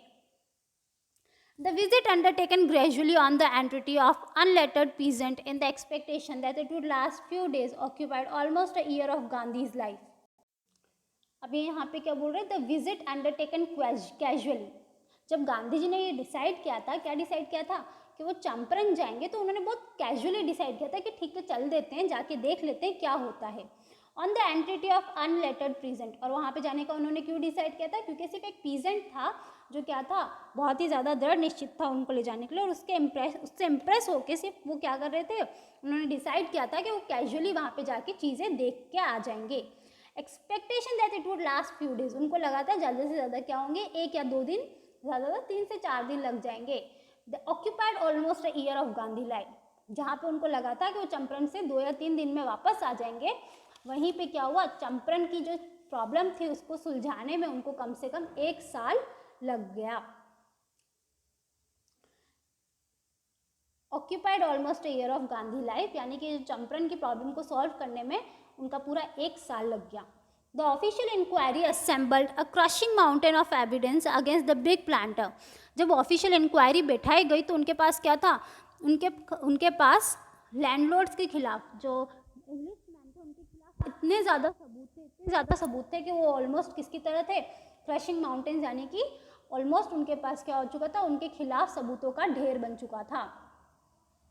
And when they saw this they agreed in principle to make refund to the peasant, और जब वो फाइनली मान जाते हैं, हाँ ठीक है हम क्या कर रहे हैं, गलत कर रहे हैं, तो ये डिसाइड होता है कि वो क्या करेंगे, पीजेंट को रिफंड करेंगे, पीजेंट का पैसा वापस करेंगे। But how much must we pay, they ask Gandhi, तो बोलते हैं कि ठीक है हम रिफंड, पैसा वापस करने के लिए तो तैयार हैं, पर आप हमें बताएं कि हमें कितना पैसा उनको वापस देना पड़ेगा। They thought he would demand repayment in full of money which they had illegally and deceitfully extorted from the sharecropper. जब वो उनसे पूछते हैं कि हमें कितना पैसा देना पड़ेगा, तो उनको लगता है कि उनको इंग्लिश मैन को लगता है कि गांधी उनसे पूरा के पूरा पैसा वापस मांगेंगे। आज तक जितना भी उन्होंने इलीगली यानी कि बिना कानून के या कानून के खिलाफ जाके, और डिसीटफुली यानी कि धोखेबाजी से शेयर क्रॉपर से छीना है, एक्सटोर्ट यानी कि छीना है। He asked only 50%. जब गांधी होता है वो बोलते हैं कि तुमने जितना भी पैसा लिया है उसका 50% जो है वो किसानों को वापस कर लो। There he seems adamant, right Reverend J.Z. Hodge. वहाँ पे वो क्या था, एडमेंट थे, एडमेंट यानी कि श्योर थे, डिटरमाइंड थे कि 50% तो तुमको क्या करना पड़ेगा, 50% पैसा तो तुमको वापस हमको फार्मर्स को देना ही पड़ेगा।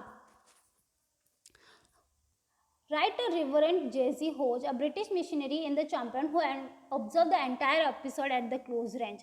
अब क्या था, ब्रिटिश मिशनरी, यानी कि जब ये सारी चीज़ें हो रही थी तो रेवरेंड J.Z. Hodge करके एक ब्रिटिश मिशनरी था जो ये सारी चीज़ें देख रहा था, और जब ये सारी चीज़ें देख रहा था तो वो गांधी जी की तरफ देख रहा था, तो वो बोलता है कि गांधी जी इस चीज़ को लेकर बहुत ज़्यादा डिटरमाइंड थे, बहुत ज़्यादा दृढ़ निश्चित थे कि कम से कम किसानों को 50% उनका पैसा तो मिलना ही चाहिए।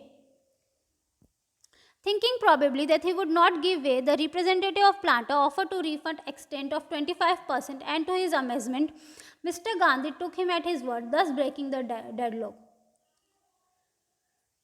अब जब इन लोगों ने, जब गांधी ने कहा कि 50%, तो उनको क्या लगा कि शायद ये हमारी बात नहीं मानेंगे, तो रिप्रेजेंटेटिव बोलते हैं कि हम कम से कम हम आपको सिर्फ और सिर्फ 25% तक का रिफंड दे सकते हैं। तो उसको लगता है कि गांधी जी क्या करेंगे, मना कर देंगे कि नहीं हमको 50% ही चाहिए, लेकिन गांधी क्या करते हैं 20% एक्सेप्ट करके ये जो डेडलॉक होता है, ये जो बहस चल रही होती है, उसको वहीं पे ख़त्म कर देते हैं। तो फाइनली क्या डिसाइड होता है, फाइनली ये डिसाइड होता है कि जो लैंडलॉर्ड है उनको कम से कम 25%, जितना भी पैसा उन्होंने लिया है उसका 25% तो उनको फार्मर्स को वापस देना ही होगा। The settlement was adopted unanimously by the commission. जब ये डिसाइडेड होता है कि 25% देना होगा, तो सब अनएनिमसली यानी कि बिना किसी ऑब्जेक्शन के सब एक साथ ये चीज़ को एक्सेप्ट कर लेते हैं। Gandhi explained that the amount of refund was less important than the fact that the landlord had been obliged to surrender part of the money and with it part of their prestige. जब गांधी जी से पूछा जाता है कि आपने 50% के लिए fight क्यों नहीं किया, आप 25% पे रेडी क्यों हो गए, तो गांधी उनको बताते हैं कि amount of refund was less important, कि जो पैसा हमको मिलने वाला है वो इम्पॉर्टेंट नहीं है।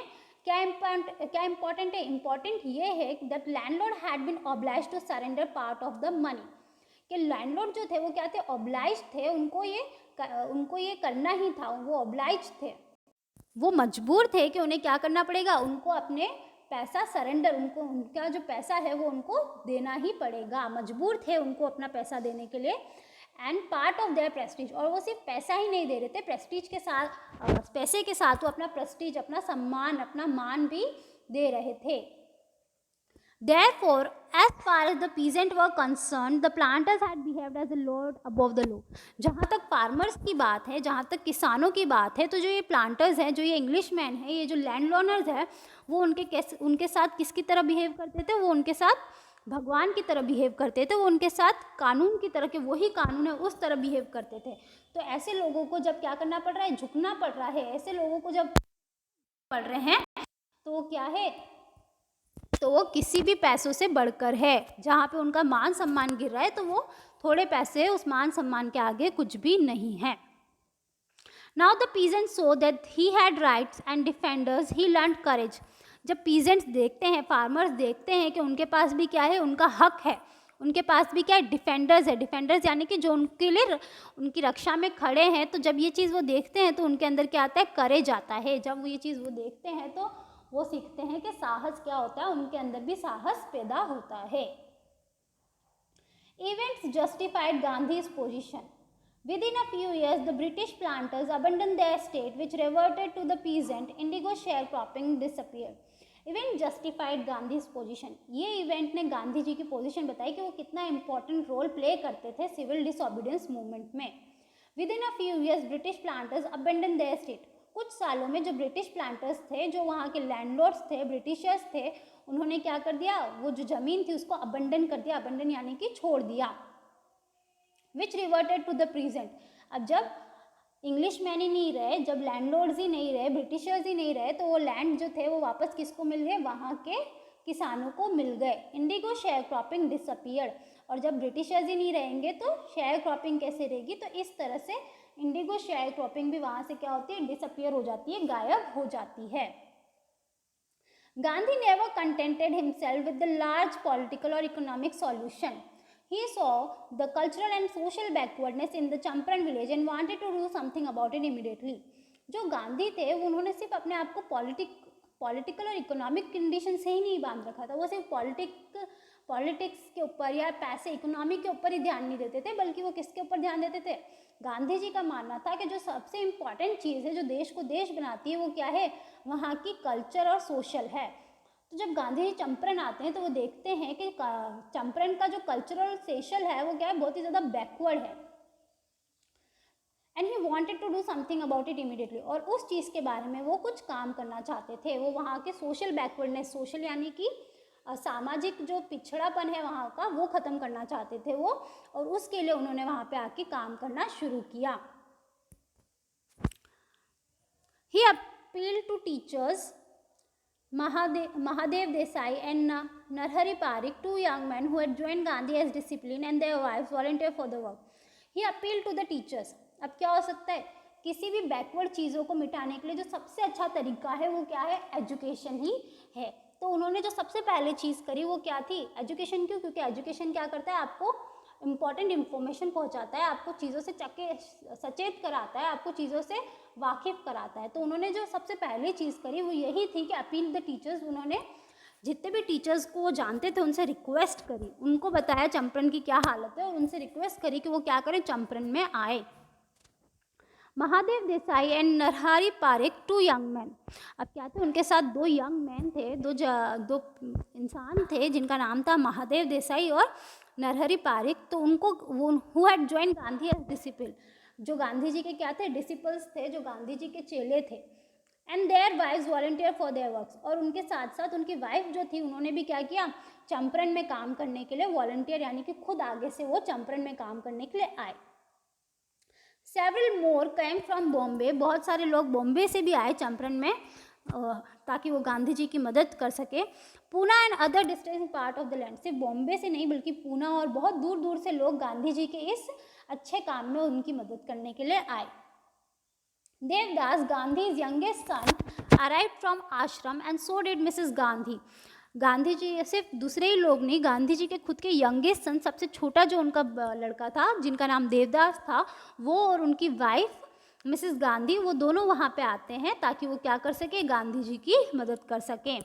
Primary schools were open in 6 village, Champaran के 6 विलेजेस में प्राइमरी स्कूल खोले गए। कस्तूरबा टोट द आश्रम rules on the personal cleanliness and community sanitation, जो कस्तूरबा यानी कि जो गांधी जी की वाइफ थी, उन्होंने उनको आश्रम के रूल समझाए, जो रूल वो आश्रम में फॉलो करते थे वही रूल्स उन्होंने यहाँ के गांव के लोगों को समझाए कि किस तरह उनको पर्सनल क्लीनलीनेस, खुद के घर की सफाई, साथ ही साथ कम्युनिटी सैनिटेशन, साथ ही साथ हाइजीन का, कम्युनिटी के पूरी कम्युनिटी के सैनिटेशन का, हाइजीन का उनको किस तरह से ध्यान रखना चाहिए। हेल्थ कंडीशन वर मिजरेबल, चंपारण की हेल्थ कंडीशन, जो वहाँ पे लोगों की हालतें थी वो क्या थी, बहुत ही ज़्यादा मिजरेबल, बहुत ही ज़्यादा बुरी थी। Gandhi got a doctor to volunteer his services, अब गांधी ने क्या करा, Gandhi got a doctor who could volunteer his service for 6 month, Gandhi ji एक डॉक्टर को लेके आए जो अपनी सर्विस 6 महीने तक के लिए, जो अपनी सर्विसेज अपनी मतलब वहाँ की लोगों की हेल्प करने के लिए रेडी था। 3 मेडिसिन वर अवेलेबल, उनके पास क्या थी, वहाँ पे सिर्फ 3 मेडिसिन अवेलेबल थी, castor oil, quinine and sulphur ointment. और वो 3 दवाइयाँ कौन सी थी उनके पास, जो 3 दवाइयाँ उनके पास अवेलेबल थी वो यही थी, एक तो उनके पास कैस्टर ऑयल था, दूसरा क्विनिन थी और तीसरी सल्फर ऑइंटमेंट थी। Anybody who showed a coated tongue was given a dose of castor oil, कोई भी ऐसा इंसान आता था जिसकी टंग क्या थी, कोटेड थी, मतलब ज़ुबान काली हो रही होती थी तो उसको कैस्टर ऑयल दिया जाता था। Anybody with malaria fever received quinine plus castor oil, अगर कोई इंसान आता था जिसको मलेरिया या फीवर है तो उसको क्विनिन के साथ कैस्टर ऑयल दिया जाता था। Anybody with skin eruption received ointment plus castor oil, और कोई भी अगर स्किन इरप्शन, स्किन प्रॉब्लम्स के साथ आता था तो उनको ऑइंटमेंट दी जाती थी और साथ में कैस्टर ऑयल दिया जाता था। Gandhi notice the filthy state of women's cloth, Gandhi notice करते हैं कि जो वुमेन्स है उनकी जो कपड़े हैं वो क्या है, बहुत ही ज़्यादा गंदे हो रहे हैं, बहुत ही ज़्यादा फटे हुए हैं, बहुत ही ज़्यादा पुराने हैं। He asked Kasturba to talk to them about it, और उन्होंने कस्तूरबा उनकी वाइफ से बोला कि तुम उनसे करो। One woman took Kasturba into her hut and said, "Look, there is no box or cupboard here for clothes. The sari I am wearing is the only one I have." जब कस्तूरबा उनसे बात करती है तो एक औरत उनको अपने घर में ले जाती है और उनको बोलती है कि देखो मेरे घर में ना तो कोई अलमीरा है, ना ही कोई कपबोर्ड है, ना ही कोई ड्रॉर है। क्यों नहीं है? क्योंकि हमारे पास क्या है, सिर्फ एक ही साड़ी है, वो भी मैंने क्या कर रखी है, पहन के रखी है। यानी कि हम इतने गरीब हैं कि सिवाय जो कपड़ा हमने पहन रखा है उसके अलावा हमारे पास और कोई कपड़ा नहीं है। During his long stay in Champaran, Gandhi kept long distance watch on the आश्रम। अब बिकॉज गांधी जी कहाँ थे, चंपारण में थे, इसका मतलब ये नहीं था कि उन्होंने अपने आश्रम को छोड़ दिया था। इतने दूर रहने के बावजूद भी गांधी जी अपने आश्रम पे बराबर ध्यान देते थे। He sent regular instruction by mail and asked for financial accounts. वो रेगुलरली इंस्ट्रक्शन यानी कि कैसे क्या होगा, क्यों होगा, कब होगा, इन सारी चीज़ के instruction Gandhi ji regularly mail के थ्रू भेजा करते थे, और साथ ही साथ फाइनेंशियल अकाउंट्स के कहाँ पे किस तरह से पैसा खर्च हो रहा है इसका हिसाब भी वो उनसे रेगुलर मांगते थे। Once he wrote to the resident that it was time to fill in the old latrine trenches and dig new ones, otherwise the old one would begin to smell bad. और एक दिन वो अपने आश्रम में एक लेटर लिखते हैं, उसमें वो बोलते हैं, क्या बोलते हैं कि अब क्या हो चुका है, टाइम हो चुका है कि हमने जितने भी होल्स डग किए थे, जितने भी खड्डे हमने किए थे, वो सब क्या हो चुके होंगे, फुल हो चुके होंगे और बदबू मारने लग जाएंगे, इसलिए तुम क्या करो, नए खड्डे खोदना शुरू कर दो। तो क्या थे, इतने दूर रहने के बावजूद भी वो क्या कर रहे थे, अपने आश्रम की छोटी छोटी चीज़ों पे उनका ध्यान अभी भी था। The Champaran episode was a turning point in Gandhi's life. What I did, he explained, was very ordinary thing. I declared that Britishers could not order me about in my own country. तो बोलते हैं कि जो Champaran episode था वो उनके लिए क्या था, टर्निंग पॉइंट था, एक ऐसा पॉइंट था जहाँ से उनकी ज़िंदगी ही बदल गई। What I did was a very ordinary thing. वो बोलते हैं, कौन बोलते हैं, गांधी बोलते हैं कि जो मैंने किया वो बहुत ही ज़्यादा ऑर्डिनरी, बहुत ही ज़्यादा आम चीज़ थी।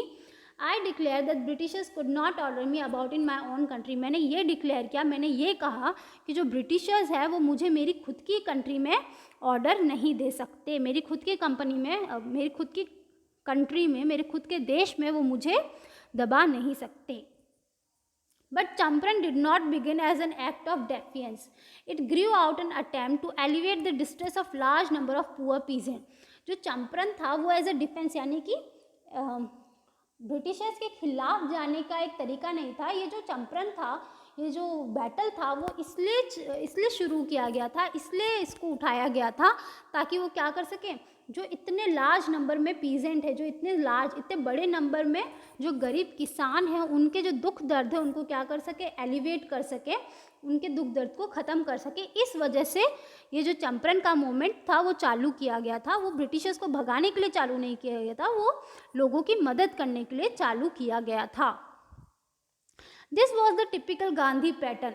और गांधी जो थे, इनका यही पैटर्न था, उनका यही तरीका था कि वो क्या चाहते थे, वो ये चाहते थे, वो ब्रिटिशर्स के खिलाफ जाके कुछ अलग से नहीं करना चाहते थे। वो ये चाहते थे कि जो मेरे देश के लोग हैं उनको क्या ना हो, किसी भी तरह की तकलीफ ना हो। तो वो जितने भी मूवमेंट उन्होंने किए थे वो इसीलिए किए थे ताकि वो देश के लोगों की परेशानियों को ख़त्म कर सकें। This was the typical Gandhi pattern. His political was intertwined with the practical day-to-day problem of the millions.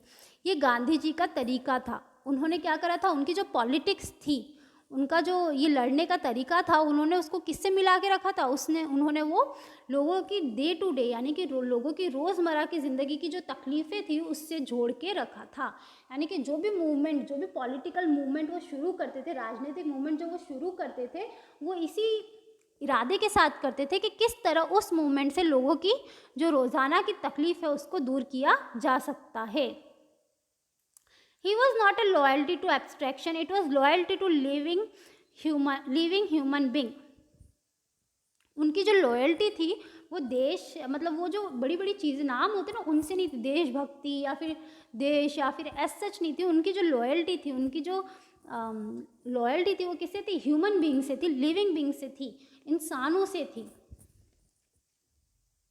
In everything Gandhi did, moreover, he tried to mold a new free Indian who could stand on his own feet and thus make Indian free.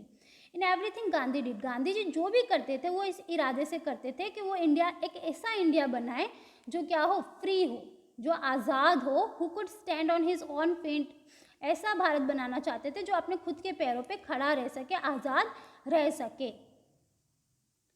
Early in Champaran action, Charles Free Andrew, the English pacifist who had become a devoted follower of Mahatma, came to bid Gandhi farewell before going on a tour of duty to Fiji Island. Early in Champaran action, Charles Free Andrew, the English pacifist. अब क्या था, जब चंपारण का early time चल रहा था, starting सा time चल रहा था, उस समय गांधी जी से मिलने एक चार्ल्स फ्रियर एंड्रयू करके एक इंसान आए थे जो क्या थे, इंग्लिश पैसिफिस्ट यानी कि जो शांति की बात करते हो, तो वो आए थे जो क्या थे, गांधी जी के एक बहुत ही डिवोटेड, उनको गांधी जी के काम करने का तरीका बहुत पसंद था, तो उनके क्या बन चुके थे, फॉलोअर बन चुके थे। तो वो वहाँ पे गांधी जी को फेयरवेल देने, गुड बाय बोलने के लिए आए थे, क्योंकि वो अब कहाँ जा रहे थे, वो अब फिजी आइलैंड जा रहे थे। Gandhi's lawyer friend thought it would be a good idea for Andrew to stay in Champaran and help them. तो जब वो आते हैं वहाँ पे, तो गांधी जी के जो लॉयर्स होते हैं, उनके जो फ्रेंड्स होते हैं, उनकी जो टीम होती है, वो बोलती है कि एंड्रयू अगर हमारे साथ रहेगा चंपारण में तो हमको क्या मिलेगा, एक फ़ायदा मिलेगा कि क्या है, हमारे पास एक तरह से स्पाई हो जाएगा कि दूसरी टीम का एक इंसान हमारे लिए काम कर रहा है।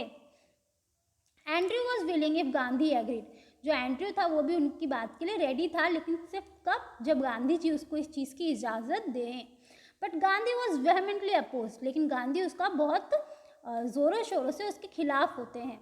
ही said, you think this is the unequal fight, it would be helpful if we have English man on our side. वो उनको बोलते हैं तुम्हें लगता है कि इस अनफेयरफुल, अनइक्वल यानी कि हम लोग क्या है, इक्वल नहीं है, इस अनइक्वल फाइट में अगर हमारे साथ इंग्लिश मैन होगा तो ये हमारे लिए हेल्पफुल होगा। This shows the weakness of your heart, ये तुम्हारे दिल की कमज़ोरी बताता है कि तुमको इंग्लिश मैन के खिलाफ इंग्लिश मैन की ज़रूरत है, ये तुम्हारी कमज़ोरी बताता है। The cost is just and you must rely upon your self to win the battle. और उनको बोलते हैं कि द कॉज इज जस्ट, कि ये जो बैटल हम ये बैटल हम जिस कारण से लड़ रहे हैं, जिस कोस के लिए लड़ रहे हैं, वो क्या है, वो सच है, वो अच्छा है। तो हमें क्या नहीं करने की ज़रूरत है, हमें किसी से डरने की ज़रूरत नहीं है। अगर हम किसी अच्छे काम के लिए लड़ रहे हैं तो हमें उसमें जीत ज़रूर हासिल होगी। You should not seek a prop in Mr. Andrew because he happened to be an Englishman। और बोलते हैं कि तुम मिस्टर एंड्रयू को as a prop, as a weapon की तरह यूज़ नहीं कर सकते जस्ट बिकॉज कि वो क्या है, एक इंग्लिशमैन है। He had read our mind correctly, Rajendra Prasad commented. Rajendra Prasad बोलते हैं कि गांधी जी ने हमारा माइंड पढ़ लिया था, ऐसा लग रहा था उनको बहुत अच्छे से पता था कि हम क्या सोच रहे हैं। And we had no reply, और हमारे पास कोई भी रिप्लाई, उनकी इस बात का कोई भी जवाब नहीं था। Gandhi in this way taught us lesson in self reliance, और इस तरीके से गांधी ने हमको सेल्फ रिलायंस का तरीका, मतलब खुद के ऊपर डिपेंडेंट होना सिखाया। Self reliance, Indian independence and help to share cropper were all bound together. Self reliance यानी कि खुद पे निर्भर होना, इंडिया का इंडिपेंडेंस, इंडिया का फ्रीडम, और साथ ही साथ हेल्प ऑफ शेयर क्रॉपर्स की मदद करना, ये सब क्या था, एक दूसरे से जुड़े हुए थे। तो बेसिकली गांधी जी उनको क्या सिखाना चाहते थे, गांधी जी उनको यही सिखाना चाहते थे कि अगर आपको आज़ादी चाहिए तो सबसे पहले आपको क्या करना होगा, सबसे पहले आपको सेल्फ रिलायंट, खुद के ऊपर निर्भर होना पड़ेगा। आप हर चीज़ के लिए इंग्लिश मैन की मदद नहीं मांग सकते। अगर आप इंग्लिश मैन की मदद मांग रहे हो तो आप में वो काबिलियत ही नहीं है कि आप क्या कर सको, उनको हरा सको। तो यही चीज़ गांधी जी ने उनको बताई थी। This was your chapter Indigo. Thank you.